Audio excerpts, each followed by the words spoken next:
हरिओम. राजा जनक आणि सर्वज्ञानी श्री अष्टावक्र यांचा ज्ञानसंवाद. अष्टावक्र गीता अध्याय 18. श्लोक 3.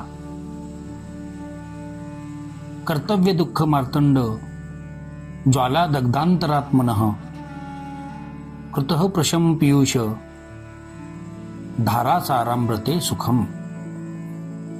अनुवाद. कर्तव्य करण्यातून निर्माण झालेल्या सूर्याच्या ज्वालांची ज्याचे अंतर्मन जळाले आहे त्या पुरुषाला शांतिरूपी अमृत धारेचा पावसाशिवाय सुख कसे मिळणार.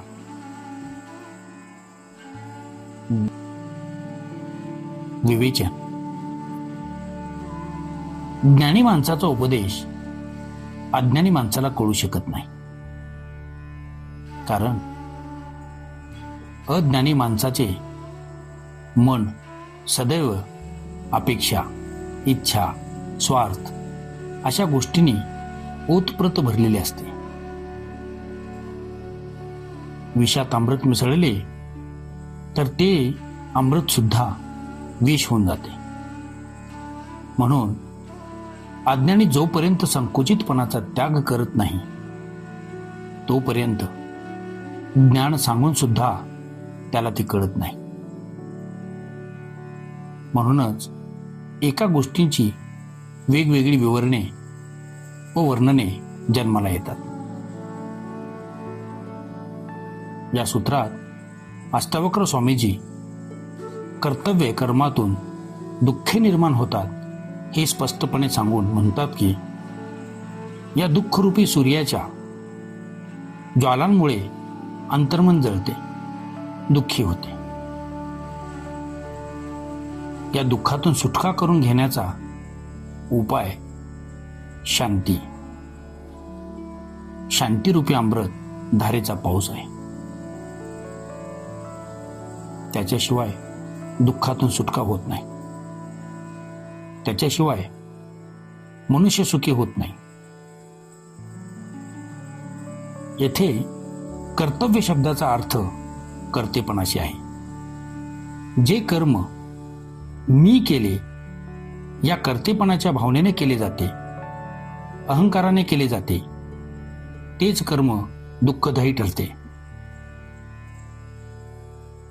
अशी अहंकारातून जन्माला आलेली कर्मेच बंधन स्वरूप होतात.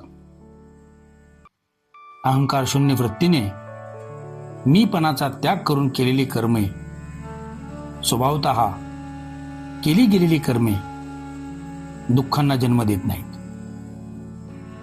एवढेच नाही तर त्यांच्यापासून आनंद निर्मिती होते, त्यांचेपासून सुखप्राप्ती होते, शांतीचा अनुभव सतत मिळतो. जो अहंकार शून्य वृत्तीने कर्मे करतो त्याला शांती अवश्य मिळते. कर्तेपणाचा त्याग केल्याने शांती प्राप्त होते. अध्याय 18. श्लोक 4. भवो अयं भावना मात्रो न किंचिदित परमार्थः नास्ते भावः स्वभावनामां भावा भाव विभाविनाम. अनुवाद. हा संसार ही केवळ भावना आहे. प्रत्यक्षात असा तो अस्तित्वातच नाही. भावरूप पदार्थात तसेच अभावरूप पदार्थात सुद्धा राहणारा जो स्वभाव आहे त्याचा कुठेच अभाव नाही. विवेचन. मुनिश्रेष्ठ अष्टावक्र म्हणतात की हा संसार अस्तित्वात आहे ही आपली केवळ भावना आहे. वास्तवदृष्ट्या तो अस्तित्वात असा नाहीच. प्रत्येक मनुष्य आपल्या स्वतःची भावनेनुसार जगाकडे पाहतो. म्हणून प्रत्येकाला हे जग वेगवेगळे दिसते. माणसाला जर जग तसेच दिसते जशी त्याची इच्छा असते. मनुष्याचे मन, वासना, इच्छा, मोह, आसक्ती, भय, राग, लोभ, द्वेष व अन्य भावनांनी भरलेले आहे. म्हणून त्याला संसार तसाच दिसतो. जग हे खरे तर आपल्याच मनातील भावनाचे प्रतिबिंब आहे. स्वप्न सुद्धा मनाचेच प्रतिबिंब आहे, पण तरी ते खरे वाटते. स्वप्नभंग झाल्यानंतरच कळते की हे स्वप्न होते, खोटे होते. त्याचप्रमाणे हे जग सुद्धा स्वप्नाप्रमाणे आपल्याच भावनाचे प्रतिबिंब आहे. पण अज्ञानी माणूस त्यालाच सत्य समजतो.